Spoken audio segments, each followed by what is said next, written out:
जय हिंद दोस्तों, आपका हार्दिक स्वागत है आपके अपने चैनल दयालपुर में। आपके लिए लेकर आए हैं दोस्तों हिंदी के कुछ मोस्ट इंपोर्टेंट क्वेश्चन। और दोस्तों हमारे चैनल पर पहली बार आए हो तो दोस्तों चैनल को सब्सक्राइब कर लें, बेल आइकन प्रेस कर लें ताकि आने वाली क्लास का नोटिफिकेशन मिले आपको सबसे पहले। और दोस्तों क्लास अच्छी लगे तो अपने दोस्तों में ज़रूर शेयर करें। और इससे पहले की क्लास आपने ना देखी हो तो हमारे प्ले लिस्ट से जाकर इससे पहले की क्लास देख सकते हैं।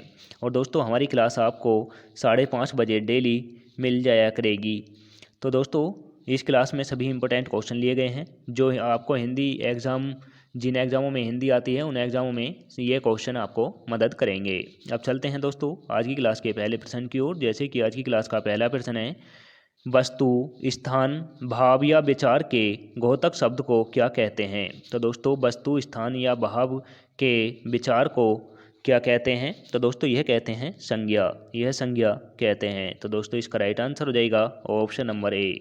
अब चलते हैं अगले प्रश्न की ओर। जैसे कि अगला प्रश्न है, व्युत्पत्ति के आधार पर संज्ञा के कितने भेद हैं। तो दोस्तों व्युत्पत्ति के आधार पर संज्ञा के कितने भेद हैं। तो दोस्तों ये भेद हैं 3। व्युत्पत्ति के आधार पर संज्ञा के 3 भेद हैं। तो दोस्तों इसका राइट आंसर हो जाएगा ऑप्शन नंबर ए। अब चलते हैं अगले प्रश्न की ओर। जैसे कि अगला प्रश्न है, स्त्रीत्व शब्द में कौन सी संज्ञा है। तो दोस्तों स्त्रीत्व शब्द में कौन सी संज्ञा है। तो दोस्तों इसमें है भाववाचक संज्ञा, इसमें भाववाचक संज्ञा है। तो दोस्तों इसका राइट आंसर हो जाएगा ऑप्शन नंबर सी। अब चलते हैं अगले प्रश्न की ओर। जैसे कि अगला प्रश्न है, भारतीय शब्द का बहुवचन है। तो दोस्तों भारतीय शब्द का बहुवचन क्या है। तो दोस्तों भारतीय शब्द का बहुवचन है भारतीयों, भारतीयों इसका बहुवचन है। तो दोस्तों इसका राइट आंसर हो जाएगा ऑप्शन नंबर ए। अब चलते हैं अगले प्रश्न की ओर। जैसे कि अगला प्रश्न है, सूर्य शब्द का स्त्रीलिंग है। तो दोस्तों सूर्य शब्द का स्त्रीलिंग है सूर्या, इसका सूर्या स्त्रीलिंग है। तो दोस्तों इसका राइट आंसर हो जाएगा ऑप्शन नंबर ए। अब चलते हैं अगले प्रश्न की ओर। जैसे कि अगला प्रश्न है, बुढ़ापा भी एक प्रकार का अभिशाप है। इस वाक्य में रंगिनी छिपे शब्द की संज्ञा बताइए। तो दोस्तों ये बुढ़ापा जो है, बुढ़ापा शब्द में कौन सी संज्ञा छिपी हुई है। तो दोस्तों इसमें छिपी हुई है भाववाचक संज्ञा, इसमें भाववाचक संज्ञा छिपी हुई है। तो दोस्तों इसका राइट आंसर हो जाएगा ऑप्शन नंबर सी। अब चलते हैं अगले प्रश्न की ओर। जैसे कि अगला प्रश्न है, निम्न शब्दों में से कौन सा शब्द संज्ञा है। तो दोस्तों इन शब्दों में से कौन सा शब्द संज्ञा है। तो दोस्तों इसमें संज्ञा है क्रोध, यानी क्रोध का मतलब होता है दोस्तों गुस्सा, और इसका पर्यायवाची आक्रोश भी होता है। तो दोस्तों इसका राइट आंसर हो जाएगा ऑप्शन नंबर बी। अब चलते हैं अगले प्रश्न की ओर। जैसे कि अगला प्रश्न है, आंसू, आंसू का बहुवचन क्या है। तो दोस्तों आंसू शब्द का बहुवचन क्या है। तो दोस्तों इसका बहुवचन है आंसुओं, आंसुओं इसका बहुवचन है। तो दोस्तों इसका राइट आंसर हो जाएगा option number C. Option number C is right answer.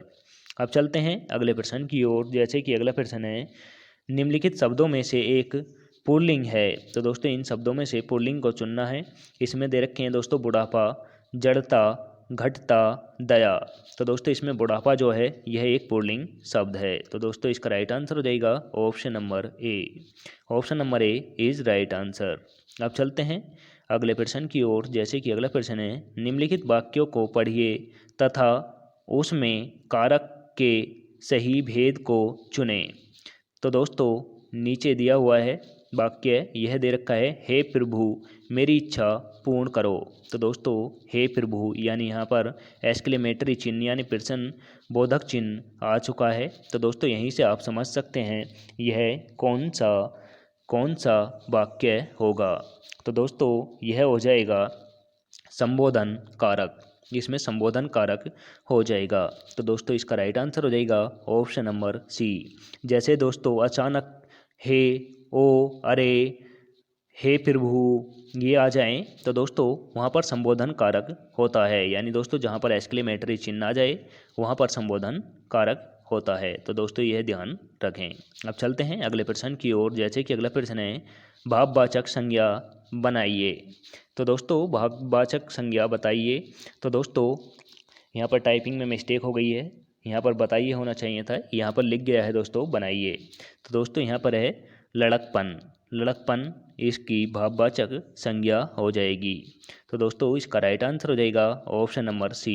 अब चलते हैं अगले प्रश्न की ओर। जैसे कि अगला प्रश्न है सहचरित्र। सहचरित्र किस मूल का शब्द है? तो दोस्तों सहचरित्र है चरित्र मूल, इसका मूल शब्द है और दोस्तों मूल इससे बना हुआ सहचरित्र शब्द है। तो दोस्तों इसका राइट आंसर हो जाएगा ऑप्शन नंबर बी। अब चलते हैं अगले प्रश्न की ओर। जैसे कि अगला प्रश्न है कौन सा शब्द बहुवचन है? तो दोस्तों कौन सा शब्द बहुवचन है? माता, प्राण, लड़का, किताब।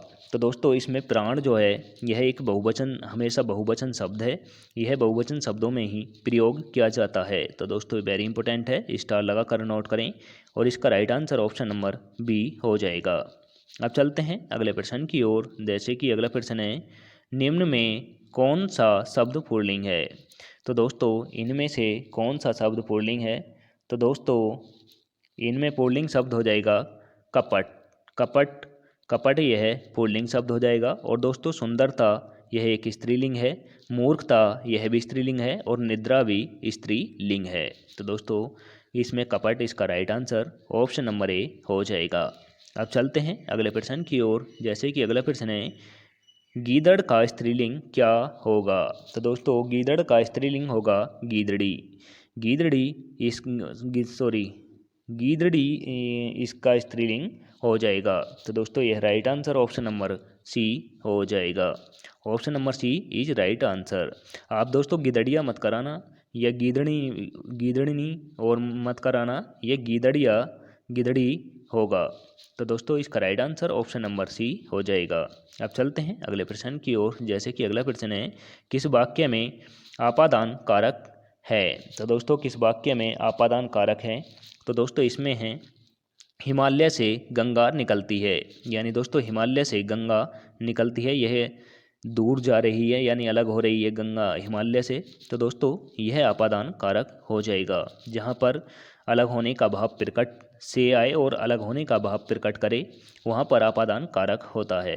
अब चलते हैं अगले प्रश्न की ओर। जैसे कि अगला प्रश्न है हिंदी में शब्दों का लिंग निर्धारण किसके आधार पर होता है? तो दोस्तों हिंदी में शब्दों का लिंग निर्धारण किसके आधार पर होता है? तो दोस्तों यह होता है संज्ञा के आधार पर। संज्ञा के आधार पर हिंदी शब्दों का लिंग निर्धारण किया जाता है। तो दोस्तों इसका right answer option number A हो जाएगा। अब चलते हैं अगले प्रश्न की ओर। जैसे कि अगला प्रश्न है निम्न में भाववाचक संज्ञा कौन सी है? तो दोस्तों इनमें से भाववाचक संज्ञा कौन सी है? तो दोस्तों यह है शत्रुता। शत्रुता इसमें भाववाचक संज्ञा है। तो दोस्तों इसका राइट आंसर हो जाएगा ऑप्शन नंबर ए।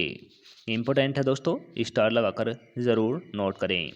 अब चलते हैं अगले प्रश्न की ओर। जैसे कि अगला प्रश्न है निम्न शब्दों में से स्त्रीलिंग शब्दों का चयन कीजिए। तो दोस्तों स्त्रीलिंग शब्द कौन सा है इनमें से, उसका चयन करना है। तो दोस्तों इसमें हो जाएगा स्थापना की गई। यानी दोस्तों स्थापना जो है यह एक स्त्रीलिंग शब्द है। अपराध यह पुल्लिंग है। अध्याय यह भी पुल्लिंग है। स्वदेश यह भी पुल्लिंग है। तो दोस्तों इसमें स्त्रीलिंग स्थापना की गई, यानी जैसे कि दोस्तों बोल देते हैं स्थापना की गई, यानी यह स्त्रीलिंग में हमेशा प्रयोग होता है। अब चलते हैं आज की क्लास के लास्ट क्वेश्चन की ओर। जैसे कि आज की क्लास का लास्ट क्वेश्चन है अर्थ के विचार से संज्ञा कितने प्रकार की होती हैं? तो दोस्तों अर्थ के आधार पर संज्ञा कितने प्रकार की होती हैं? तो दोस्तों यह होती हैं 5 प्रकार की। यह 5 प्रकार की होती हैं। तो दोस्तों इसका right answer option number B हो जाएगा। और दोस्तों इस क्लास में सभी इंपॉर्टेंट क्वेश्चन कराए गए हैं जो आने वाले एग्जामों में आपको बेनिफिट मिल सके। तो दोस्तों क्लास के लास्ट तक बने रहने के लिए धन्यवाद। मिलते हैं नेक्स्ट क्लास के साथ। जय हिंद, वंदे मातरम।